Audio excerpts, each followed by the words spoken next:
नमस्कार, मैं मदर सेवा संस्थान चबूतरा थिएटर पाठशाला से मोहम्मद सैफ आप सभी का स्वागत करता हूँ। आज सावित्रीबाई फुले जी की इस जयंती पर उनके जीवन के संघर्ष के ऊपर एक छोटी सी कहानी लेके आया हूँ। तो इस कहानी को देखने के लिए बने रहिए हमारे साथ। भारत के इतिहास में 19वीं सदी पूर्वार्ध तक पुनर्जागरण काल के नाम से जाना जाता था। इस काल के समाज में घोर ब्राह्मणवाद और वेश्या साम्राज्य के आगे अपने घुटने टेक दिए। इस काल के सामाजिक पूर्ववर्तियों जैसी विधवाओं का शोषण, बाल विवाह, सती प्रथा से जुड़ा हुआ था। ऐसे समय में एक स्त्री का क्या होगा, उसकी दिशा क्या होगी, वो केवल एक स्त्री ही समझ सकती थी। और ऐसे समय में सावित्रीबाई फुले का जन्म हुआ। 3 जनवरी 1831 को पुणे के नए गांव में उनका जन्म हुआ था। सावित्रीबाई फुले और औरतों जैसी नहीं थीं। बचपन से ही उनको पढ़ने लिखने का शौक था। एक बार मास्टर जी पाठशाला में बच्चों को पढ़ा रहे थे और सावित्रीबाई फुले दूर खड़ी देख रही थीं। अब देख आगे क्या हुआ। दो इक्का, दो दूनी, दो तिया। तुम यहाँ क्या करने आई हो? मास्टर जी, मुझे भी पढ़ना है। तुम्हें यहाँ पे किसी ने बताया नहीं? यहाँ पे लड़कियों का पढ़ना अभिशाप माना जाता है। नहीं मास्टर जी, जब तू पढ़ेगी तो तेरे पति का भोजन विष हो जाएगा। सब कुछ नहीं होता मास्टर जी, मुझे पढ़ाई है। चुप कर पागल लड़की, या निकल जाए यहाँ से। दो इक्का, दो दूनी, दो तिया, दो चक्को। ये ना, आई, मुझे पढ़ना है। और गाँव के मास्टर बोलते हैं कि अगर लड़कियाँ पढ़ेंगी, उनके पति का भोजन विष हो जाएगा। लेकिन क्यों आई? आप ज़्यादा सवाल जवाब मत करो। मेरा लगन होने वाला है। जो पूछ रहा है अपने पति ज्योतिबा से पूछना है। तो देखा आप लोगों ने 9 वर्ष की सावित्रीबाई का विवाह 12 वर्ष के ज्योतिबा फुले के साथ हो गया। इतनी छोटी सी उम्र में उनका बाल विवाह हुआ। अब देखते हैं बहुत उदास हो। तुम्हें पढ़ना चाहिए। हाँ, मैं जानता हूँ कि तुम पढ़ना चाहते हो। लेकिन मेरी आई कहती है कि लड़कियों को पढ़ना अभिशाप माना है। हाँ सच्ची, पर मैं समझता हूँ और मैं चाहता हूँ कि तुम भी हमारी तरह पढ़ो और आज से मैं तुम्हें पढ़ाऊंगा। क्या आप मुझे सच में पढ़ाएंगे? समय के साथ साथ उनकी आयु बढ़ती गई और उनके बीच का प्यार भी। ज्योतिबा के सहयोग से सावित्रीबाई ने अपनी शिक्षा भी पूरी की।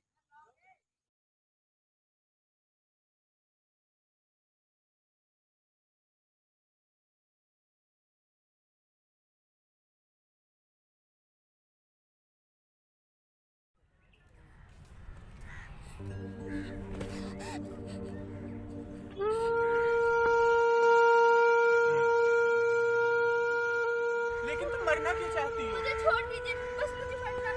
पर ऐसा क्यों? मुझे बताओ क्या हुआ आखिर?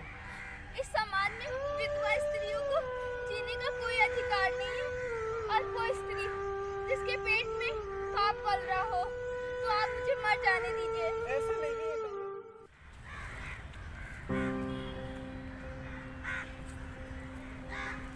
क्या हुआ? आप बहुत परेशान लग रहे हैं। कितनी अजीब बात है ना सावित्री। हम अपने घर के आंगन को तो स्वच्छ रखते हैं, पर अपने समाज को नहीं। हाँ, ये तो आप सच कह रहे हैं। पानी भी तभी तक शुद्ध लगता है जब तक कि वह बहता रहे। अगर हमारी सोच और समाज आगे नहीं बढ़ा तो हम तो पिछड़ जाएंगे।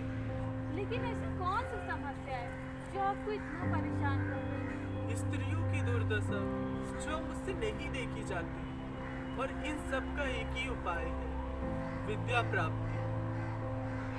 मैंने तुम्हें पढ़ाया सावित्री, अपने घर में एक दिया रोशन किया। तुम्हें नहीं लगता इस एक दिए से समाज के हजारों दियों को रोशन करना चाहिए?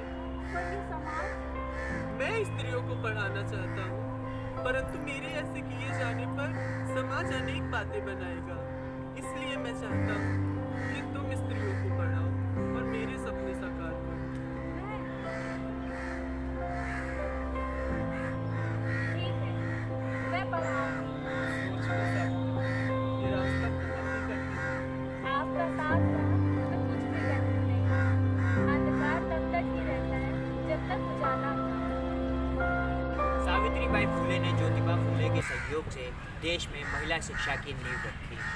वह देश की प्रथम महिला अध्यापिका बनी। वह लोगों को घर घर जा जाकर महिला शिक्षा प्राप्त करने के लिए आमंत्रित करती। अब देखते हैं आगे क्या होगा।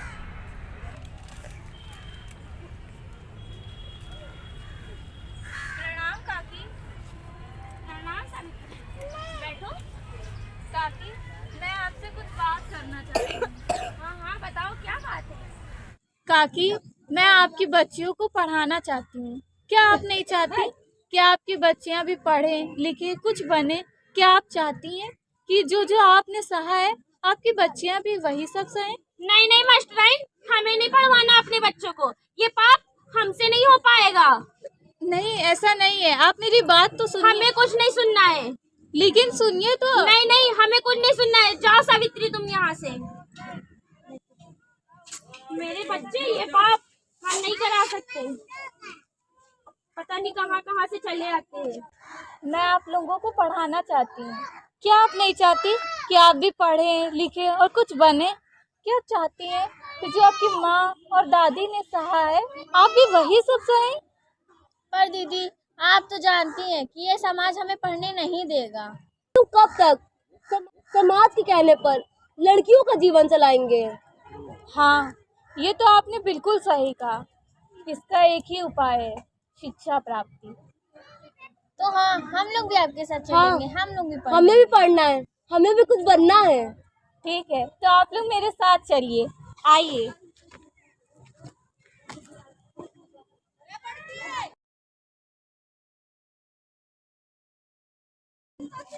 ये सावित्री पता नहीं अपने आप को क्या समझने लगी है। ये बात मैं अभी महाराज से बताऊंगा। कुछ लोगों ने सावित्री बाई का विरोध किया तो कुछ लोगों ने उनका साथ दिया, लेकिन ऐसा करके सावित्री बाई फुले ने घोर ब्राह्मणवादियों और वेश्वावादियों को सीधे सीधे चुनौती देने का काम किया। और पंडित ने भी सावित्री बाई फुले को महिलाओं को शिक्षा के लिए जागरूक करते हुए सुन लिया था। अब देखते हैं आगे क्या हुआ। महाराज की जय हो। महाराज, मुझे आपको एक बात बतानी है। क्या बात पंडित? वो हमारी धार्मिक मान्यताओं को चुनौती दे, हमारी सामाजिक मान, ये हम सहन नहीं करेंगे महाराज। आप हमारी नियति के नियामता हैं। आप जो चीज़ समझे कार्यवाही करें। राज्य का प्रशासन आपके साथ है। हम समाज की दुर्गति नहीं होने देंगे। क्या बात है पंडित, बोलो। समस्या है महाराज। क्या समस्या है? महाराज, उस सावित्री ने हमारे समाज में स्त्रियों को पढ़ाने की नींव रखी है और कुछ स्त्रियां पढ़ने भी जाती हैं। ये घोर पाप है महाराज। जल के प्रभाव को कौन रोक पाया है पंडित? इन छोटे मोटे कंकड़ों से हमें फर्क नहीं पड़ता। समुद्र हो या नदी, शाम ताम दंड भेद, जो करना है वो हम करेंगे, परंतु आज इस स्त्री को रोकेंगे। उत्तम महाराज। क्यों? शिक्षा तो एक ऐसा उजाला है जिससे हम जीवन के सारे अंधकार को मिटा सकते हैं। शिक्षा तो हम सबका अधिकार है। विद्या के लिए कोई छूत अछूत ऊंच नीच कुछ नहीं होता है। विद्या प्राप्त करके तो हम खुद का ही नहीं बल्कि पूरे समाज का उद्धार कर सकते हैं। तो समझे तुम लोग मेरी बात? ये दीदी है।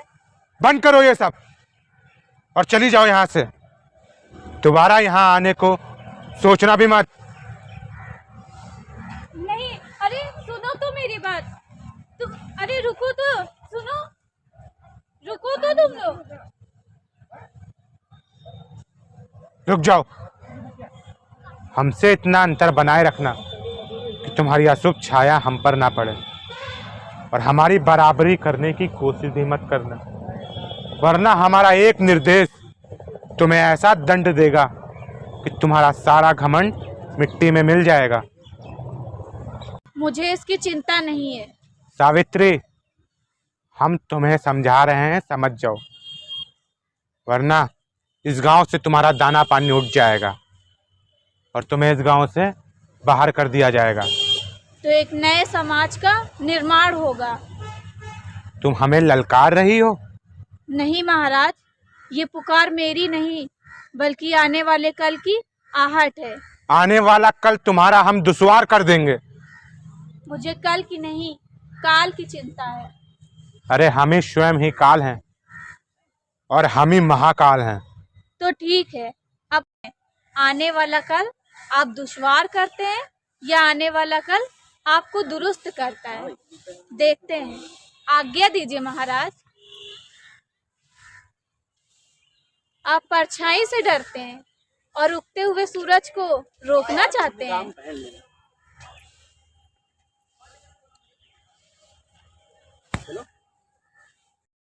मगर वेश्वाओं के विरोध के बाद भी सावित्रीबाई के कदम नहीं डगमगाए। सावित्रीबाई महिलाओं को पढ़ाने जा रही थी, तभी ज्योतिबा आता है। अब देखते हैं आगे। सावित्री, रुको सावित्री। आप? हाँ सावित्री, तुम्हें डर तो नहीं लग रहा? बिल्कुल भी नहीं। सोच लो, कुछ भी हो सकता है। मैं तो यही चाहती हूँ ना कि कुछ तो हो। तो फिर ये लो। क्यों? अपने घर से विद्यालय तक की दूरी में अन्य सामाजिक कुरीतियों का कीचड़ है, और उस कीचड़ में लदी हुई साड़ी पहनकर कैसे शिक्षित करेगी मेरी सावित्री अपने विद्यार्थियों को? हाँ, समझ गई। शिक्षित करके ही लौटना।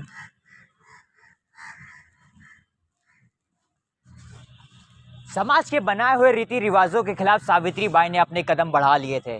लोगों को इतने रोक टोक के बावजूद भी सावित्रीबाई ने महिलाओं को पढ़ाना नहीं छोड़ा था। अब देखते हैं आगे।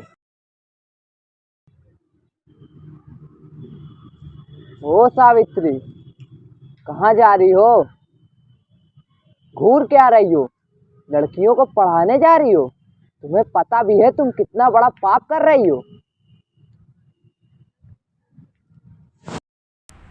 मैं भी देखता हूँ तुम कैसे पढ़ाती हो लड़कियों को। सावित्री, तू हमारे रीति रिवाजों का अपमान कर रही है, ये हम सहन नहीं करेंगे।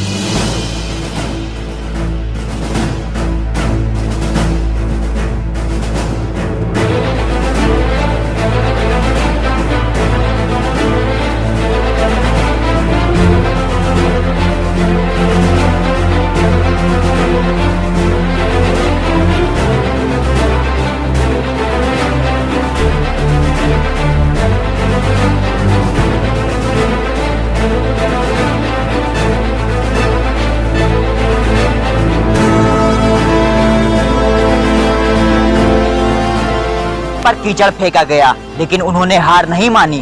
अब उनके कदम डगमगाने वाले नहीं थे, ये तो उनके संघर्ष का आरंभ था। सावित्रीबाई भारत की प्रथम महिला शिक्षिका बनी। उन्होंने पुणे में विद्यालय खोला महिलाओं के लिए 1 जनवरी 1848 को, और 1 वर्ष बाद ही सावित्रीबाई और ज्योतिबा ऐसे ही 5 विद्यालय खोलने में सफल हुए। विधवाओं की ऐसी दशा देखते हुए उन्होंने विधवाओं का पुनः विवाह आरंभ किया, और साथ ही साथ विधवाओं के लिए आश्रम भी खोला, और नवजात शिशुओं के लिए भी उन्होंने आश्रम खोला ताकि कन्या शिशु हत्या को रोका जा सके।